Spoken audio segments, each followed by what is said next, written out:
Attention, pilots, for Uncle Neds Squadron.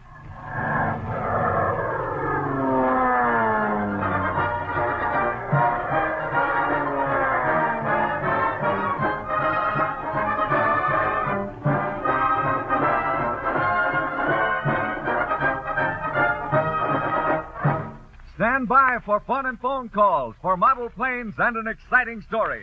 The radio room is full, and we're set to go with another meeting of Uncle Neds Squadron. And here he is. Here's the man to get things started. Your commanding officer, Uncle Ned. Hi, pilots.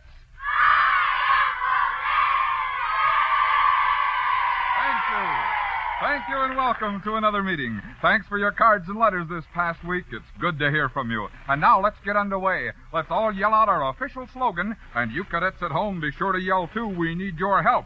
Here we go, all together now. Look!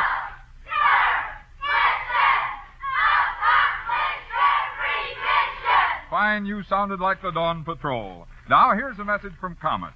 Cadets, you and I know there's one name in the model airplane field that means most to every model builder, and that name is Comet. You see, Comet is the world's largest manufacturer of model airplanes, with a reputation for quality and value that's been built up over a quarter of a century. The Comet line is amazingly complete. There's a Comet kit for you in every price range from 10 cents and up, including authentic, true-to-scale models of the latest jets and fighters in the Air Force. No matter what type of model you care to build, whether it's a Comet solid-scale model or one of Comet's famous Structo-Speed easy-to-build models, or the sensational Comet Lockheed Starfire powered by a Jet-X engine, if it's a Comet, you'll know you're getting the best and most for your money. And when you're building that airplane, don't forget to use Comet Cement for a cleaner, stronger job, and Comet Dope for that final touch of beauty. They're both priced at only 10 cents. Yes, cadets, it's a lot of fun to build model airplanes when you build Comet models. And remember the Comet slogan, model building builds model boys. And now it's time to hear from our executive officer. Co-pilot Ferguson, will you introduce him? It's a pleasure, Uncle Ned. Our executive officer today is Barry Glazer, and he lives in Chicago. He's been waiting for months. The big day has arrived, so let's pay attention as he reads the orders of the day for the squadron. Accomplish the mission for the week. All the missions are important. Pay attention to the hangar flying in the story, too, so you can solo and win planes. Gee whiz, I sure wish you were all here with us so you could see these planes. They're keen, that is all. Executive Officer Barry Glazer, you did that job like an old-timer, and here's a fine gift for you. Here's a Comet Little Schmo, a plane that's easy to build because all the parts are prefabricated. The Little Schmo won't fly without an engine, though, so here's the engine, a powerful Herkimer OK Cub engine that'll make the Little Schmo perform like a record breaker. Have fun, Barry Glazer.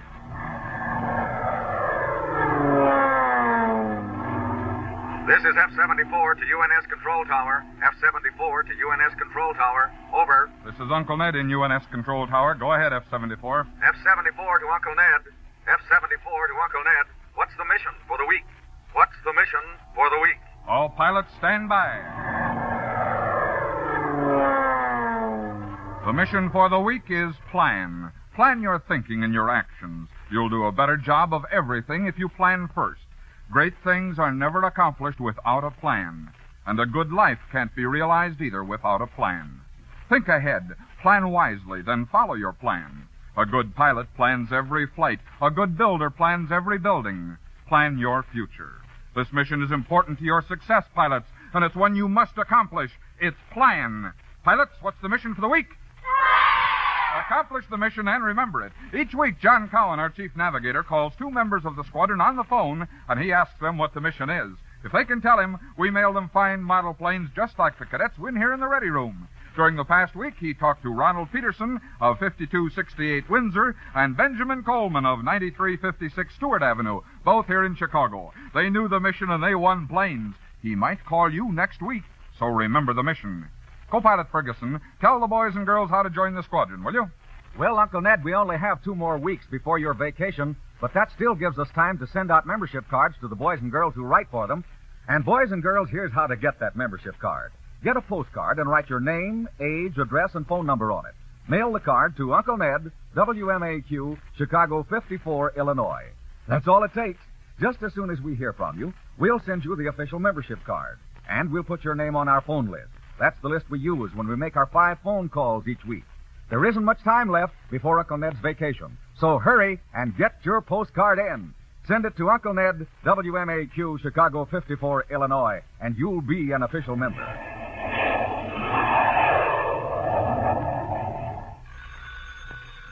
There it is. That's the signal for our aviation history jackpot question. I'll take the phone and find out who our operator called. Hello? Hello, this is Uncle Ned. Tell us what your name is and where you live, please. We want to get acquainted with you. Yes? Leslie Horak? Here in Chicago. Well, Leslie, here's a cadet to say hello to you. He's Mike Kendall from the Ready Room, and he's going to try to answer the question, too. Mike, say hello to Leslie, will you? Hi, Leslie. All right. Now, fellas, the jackpot question works like this. The one who answers the question wins all the planes. In case neither of you can answer it, we'll put another plane in the hangar, and they'll keep piling up in there until someone wins them all. There are 2 planes in the hangar today. A little girl won the jackpot of 7 planes last week. You have just 5 seconds to answer the question for all the planes. Here is the jackpot question. A very famous pilot was recently made a general in the Air Force Reserve. His appointment was in recognition of many of his famous flights and of his great contributions to aviation. He made world history in a plane named the Spirit of St. Louis. Who is this general? Mike Kendall, hold it, Mike Kendall. Let's give the boy on the phone a chance first. Leslie Horak, who is it? Mike Kendall, do you know? Charles Lindbergh. Charles Lindbergh is right. Mike Kendall, you win the jackpot. Good for you. Leslie Horak, we're going to send you a model plane for trying. Thank you very much for trying. Mike Kendall, you win 2 planes. Next week, the jackpot starts all over again with 2 more planes. Leslie, I'm glad we got to visit with each other, and I hope I can meet you in person someday. Keep listening, Les, because we're going to do some hangar flying right now. Goodbye, Leslie. Goodbye. Let's do some hangar flying about a new and different kind of plane, the VTO plane. VTO means vertical takeoff.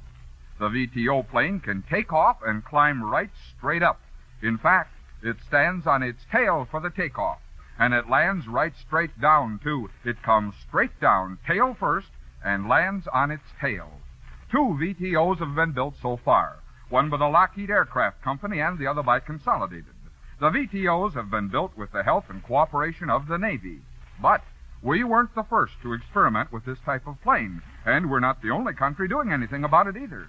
Germany experimented with a vertical takeoff plane several years ago, and Canada and England are working on them for their countries right now.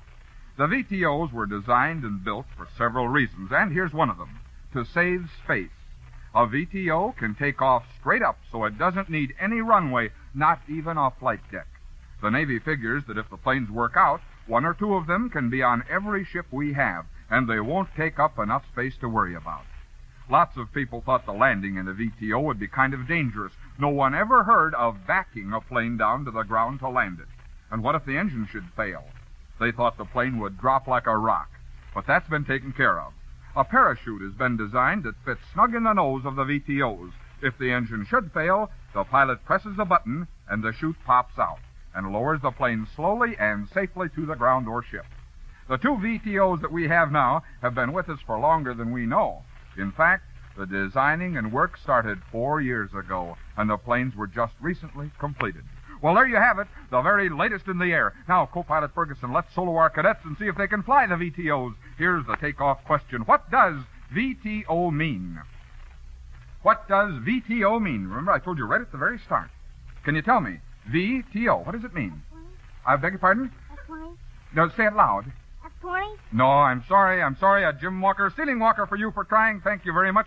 Say, here comes a husky fellow. He looks like a football player. What does VTO mean? Vertical takeoff. Vertical takeoff is absolutely right.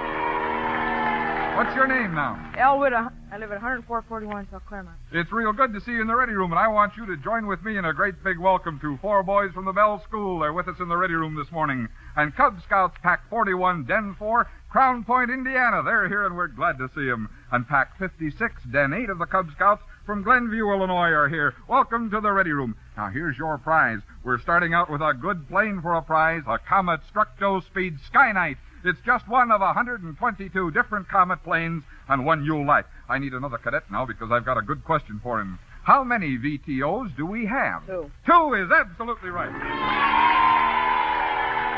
Your name, please. Howard Sonnenborn, Howard, how old are you? 13. How long have you been a member of the squadron? I just joined us. Just joined. It's good to have you. Here's a personal type plane, a Comet Air Coupe. It's a structural speed model with plastic parts.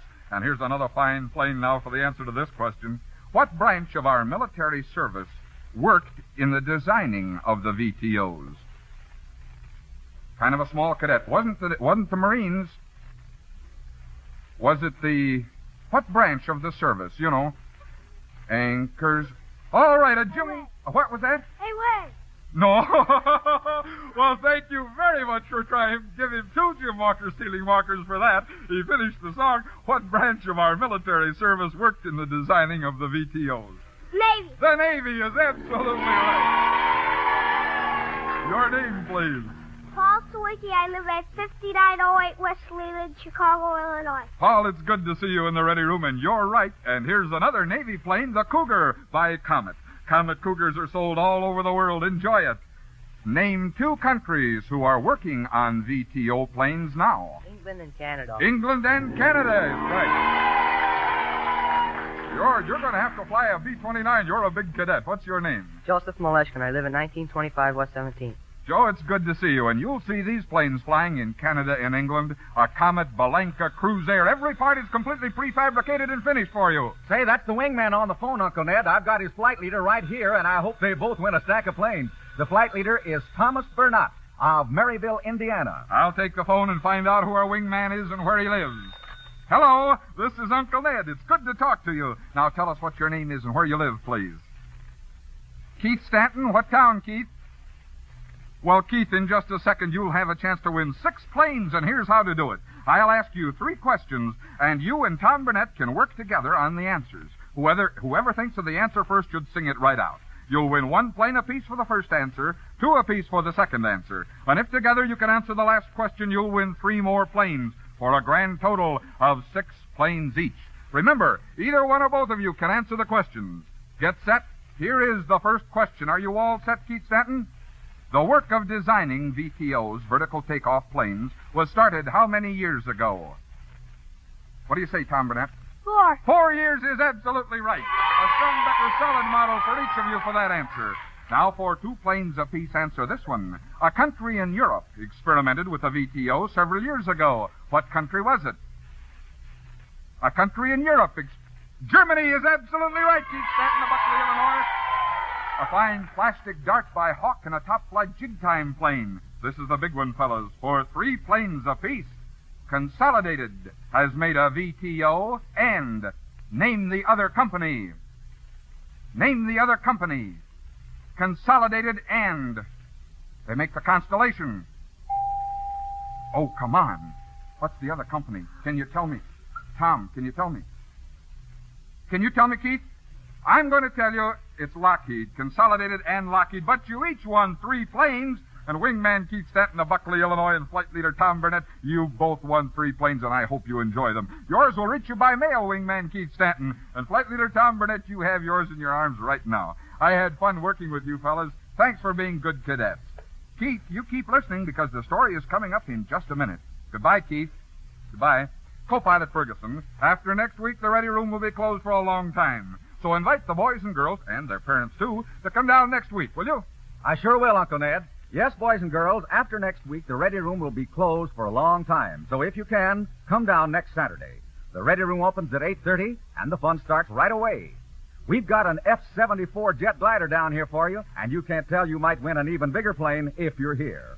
Now, you'll find us on the 19th floor of the Merchandise Mart in the NBC studios in Chicago. Come down for fun and prizes. You're always welcome, and we'll look forward to meeting you. See you next Saturday.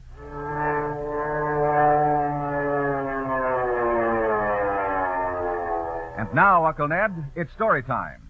This is a story about Ensign Bill Denley, Navy pilot. A huge aircraft carrier cut through the choppy sea. The flight deck was deserted except for a lone corsair and her pilot and crew. The pilot, Ensign Bill Denley, looked at his watch. 4 o'clock. In 5 minutes, he'd fly off the deck and make a one-man patrol. He'd stay aloft for 2 hours and return to the ship with the last second of daylight. Lieutenant Scotty Nelson, the ship's helicopter pilot, walked across the deck toward Bill. A dozen crewmen gathered close as the two pilots talked. You'll have to hit it right on the button, Bill, or it'll get dark on you. And it'll get dark fast tonight. No moon, no stars. She'll be a black one. Bill glanced at his watch again, then pulled himself up the side of the black Corsair. Scotty waved and walked away. The crewmen jumped to work. The plane was checked. And on signal, Bill hit the starter button. The prop bit into the wind. The engine barked and caught. Bill snugged his shoulder harness up tight as the plane warmed up in the rolling deck. His flight plan raced through his mind. Take off, climb to 8,000 feet above the overcast, fly for 1 hour ahead of the ship, turn north, then cut back again, and land on the deck at 5 minutes after 6, just as darkness settled. Bill pushed the throttle forward. The engine roared. He held the brakes, then let go, and the Corsair shot down the deck.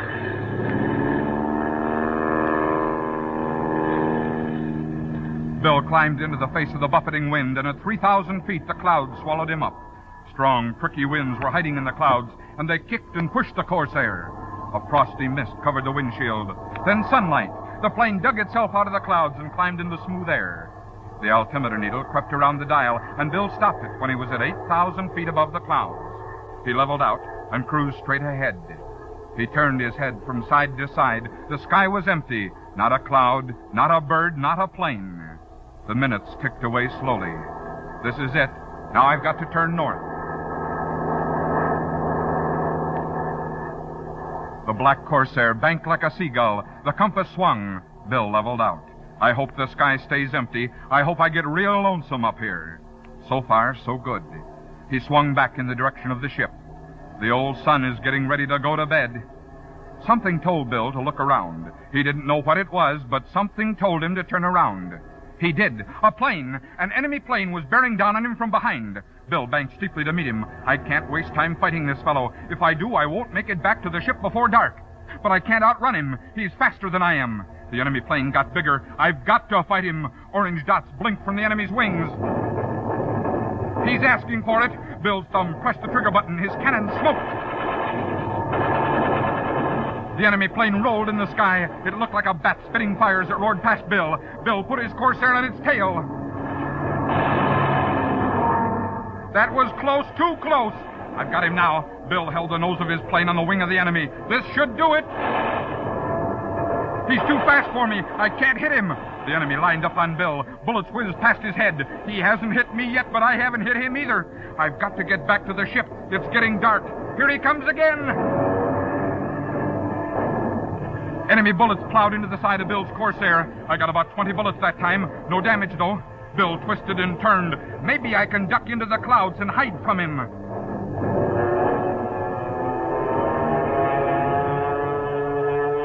He must have hit me at least 20 times altogether. He won't follow me in here, though. It'll be rough in here. I'm going pretty fast.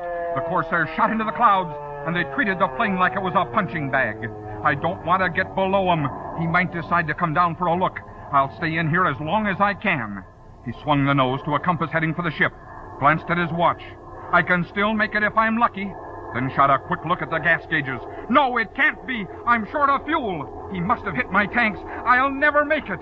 The hands on the gauges moved toward the empty marks. It must be pouring out. I'm glad there's no fire. Better get out of these clouds. Got to take the chance. He pushed the stick forward and dropped out of the overcast, just 3,000 feet above the cold, murky sea. I'm 25 minutes from the carrier, and I'm 25 minutes from total darkness. The hands on the gas gauges slowly moved down. I wish I could call the carrier. Can't break radio silence, though. The gauges crept toward empty. I'm not high enough for a long glide, either. It's getting darker by the second. That water looks cold and rough.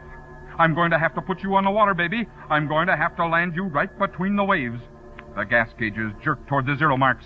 I wish I could see the ship. I wish I could see it. It's dark. It's almost black. That shadow in the water. Is it? It is. It's the ship. No, don't quit. Last a little longer. I'm so close. Just another minute. The engine didn't hear him. It coughed and quit dead. Bill slid the hatch back. It's going to be cold and the water is hard. I wish they could see me from the ship. If they could see me, they could help me. 1,000 feet. I've never landed on the water like this. 500 feet. I've got to do it just like I do on the deck. Drag the tail. 300 feet. The ship is less than a mile away. I almost made it. 200 feet. 100 feet. 50 feet. Round out. Hold it off. Those waves are high, and they're black. The sky is black, too. Here it comes! The Corsair dug into the water. He scrambled to the wing. His life raft inflated and popped out. The plane rode the waves like a cork. She'll stay afloat for a few minutes, but that isn't long enough. I wish they could see me. I wish... What's that? Scotty! Scotty Nelson chopped his way to Bill. Here I am, Scotty. Here I am. Down here, Scotty. Hurry up. Hurry, Scotty. The Corsair lurched and settled. Come on, Scotty. Come on. Water crept up to Bill's knees. He hung on tightly to keep from sliding off the wing. Scotty, over here, over here. Lower the harness, Scotty. He can't see me. It's too dark. Scotty! Scotty's whirlybird hovered over Bill like an angel. I see you, Bill. I see you. Grab the harness, boy, and come aboard. Bill reached into the night. He caught the harness and slid it over his shoulders. His Corsair trembled and sunk, and Scotty poured on the power. I've got you, boy. You're all right. You made it. Ensign Bill Denley, Navy pilot. Boy, Uncle Ned, the Navy has some good men. And we have good cadets, too, and some of them want a solo right now. Well, let's go. I'll start the solo flights if you'll stand by the phone for our cross-country pilot. Here's the takeoff question. At what time was Bill supposed to get back to the carrier? 8 o'clock? No. I'm sorry, a Jim Walker ceiling walker for you. You're kind of close, though. Here comes a cadet. I think he has the answer. He's an old-time cadet. At what time was Bill supposed to get back to the carrier? 5 after 6 is absolutely right. Good for you. I know you, but some of our cadets don't, so tell us your name. Arthur Cohn. I live at 2859 Brynmore, Chicago, Illinois. It's good to see you, and you've got a good memory, and here's a good plane. A monogram Speedy-built F-9F Panther jet. Monogram planes have pacemaking designs. They're easy to assemble because the parts are all finished. Question number 2. Why did he have to get back just at that time? Because it was going to get dark. That's right, because it would be dark. And the carrier would be too hard to hit in the dark. Your name? Steve Myers. How old are you, Steve? 12. And where do you live? 9647 South Peoria. Is this your first time in the radio room? Well, it's good to see you. I wish we'd have met about a year ago. Here's a solid model, a Strombecker solid model of the popular DC-6. You can build it without having extra tools. It's cut to scale. And cadet number 3 for his prize. How did Bill escape the enemy plane? He jumped into the clouds. He what? He dived in the clouds. That's right. He dived into the clouds. That was done an awful lot. Oh, come back up here. We've got to meet you. Absolutely. He took his plane and ran back to the seat. What's your name? Jeff Light. And Jeff, how old are you? 13. You live here in Chicago? Yes. Well, it's good to see you. You have your plane, but I want to tell the cadets what you won. That was a good answer. So take this plane that's guaranteed to fly. It's a top-flight jig-time plane, and all top-flight jig-time planes are guaranteed to fly. Hey, here he is, Uncle Ned, all set to win planes, the cross-country pilot. Hand me the phone, please, and we'll find out who he is and where he lives. Hello? Hello, we want to know you better, so tell us your name and the name of your town, please. John Bowen, Mount Carroll, 605 South Jackson Street, Mount Carroll, Illinois. John, is your birthday today? Oh, I see. Well, good for you. How old are you? 11 years old. Mount Carroll is over near the Mississippi River, isn't it? Right across from Dubuque? Or from Clinton, I mean. Sure it is. Well, John, I'm glad we can talk to each other, and I hope you win some planes. We have a make-believe cross-country flight lined up for you. You'll pretend to fly from your airport at Mount Carroll to Rockford, Illinois, and then to Lansing, Michigan, and then back home again to Mount Carroll. I'll ask you 3 questions, and you'll win a plane every time you answer one. Plus, a WinMac Aeromite is a bonus if you answer all 3. I hope you win them all. And here we go to Rockford, and this question. It's easy. What color was Bill's Corsair? Black. Fine. That's good for you. It's really a very dark blue, but we call them black. You win a big Strombecker solid plane. Now for the next question. John Bowen, before we go on to the next question, tell me, do you build model planes? Well, how many altogether have you built? About 1. Well, wonderful. You're sure going to get a chance now. I hope you already have won 1. Now I hope you keep on winning. This one is a little harder. Tell me the direction Bill was to turn after he'd flown ahead of the ship for an hour. North. Fine. Good for you. A hard question, but a good prize. A Hawk plastic dart. It's all white. It's a little beauty. Here's the one for the bonus. Are you set? All right, I'll bet everyone in Mount Carroll is listening. Here it is. How high were the clouds? Come on. How much? 3,000 feet is right. Boy, that was a tough one, and you answered it. You have a Winmac Aeromite, a solid plastic plane. It's made of molded plastic. It's rugged, believe you me. It's already built for you. There's a powerful engine there, the control handle, the control cables, everything you need for fun is right there in the Winmac Aeromite box. It's all there except the fuel. John Bowen, you're a good pilot. You won some swell planes, and they'll be mailed to you, 4 of them altogether. I hope you enjoy them. Keep listening, John, because we've got a Jim Walker Fire Baby to give away right now. Goodbye, John Bowen of Mount Carroll, Illinois. Goodbye. Boy, is he a happy boy. Co-pilot Ferguson, here's a Fire Baby for a cadet who can tell me the 5 qualifications for membership in the squadron. And here's the cadet for the job. His name is Tom Donovan, and he lives in Chicago. All right, take a deep breath, Tom, and tell me those qualifications, and I'll send you home with a Fire Baby. Are you all set? Yeah. Go. Obeys established authority, observes the rules of health, promotes safety in the air and on the ground, keeps off clean and alert, accomplishes every mission. Tom, you won it fair and square. You won it fair and square. How long did it take you to memorize those qualifications? I beg your pardon, say it loud. First day I got the card. You knew. How long have you had the card? About 2 years. Well, 3 years. Well, good for you. I'm glad you finally had your chance. Here it is, a Jim Walker Fire Baby, complete with a powerful supercharged Royal Spitfire engine. The Fire Baby is almost all built for you, and it's painted a bright red. It's a complete plane. The control handle and cables are right there in the box. There's even an extra wing. Have fun with your Fire Baby, Tom. We're awfully glad you won it. Now, cadets, listen to this message from Comet. If you build plastic models, planes, boats, or racing cars, you can give them that handsome finished look if you paint them with Comet's high-gloss paints for plastics. Comet Paints for Plastics gives new beauty to everything made of plastic. They dry to the touch in just 5 minutes and are thoroughly dry in 20 minutes. Comet's paints for plastics come in 14 brilliant, vivid colors, and only 1 coat covers. They're guaranteed to be the finest on the market, yet sensationally low priced. They're handy around the house, too, in so many ways. Perfect for painting anything made of plastic. Ideal for touching up refrigerators, autos, bikes, even furniture. You can buy Comet's paints for plastics by the individual 10-cent jar, or you can get Comet's special set of 7 generous jars in a handy, useful container for only 69 cents complete. The chart on the back of the container tells you how to mix these basic colors to get many additional shades and tones.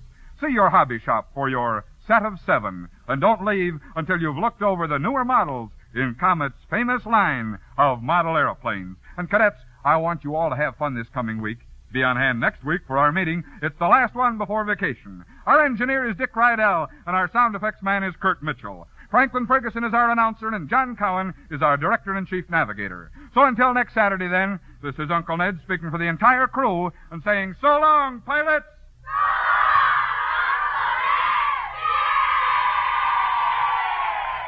We'll be expecting you next Saturday for more phone calls, model planes, and another exciting story. They're yours for fun and adventure every week on Uncle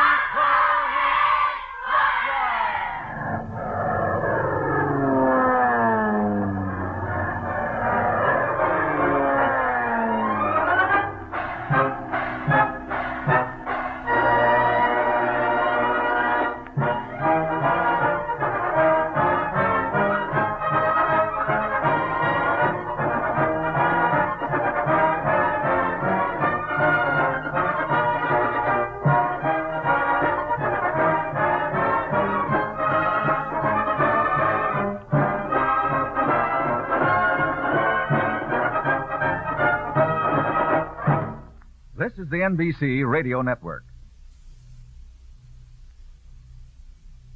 Your attention, please. Your attention, please. All cadets remain seated.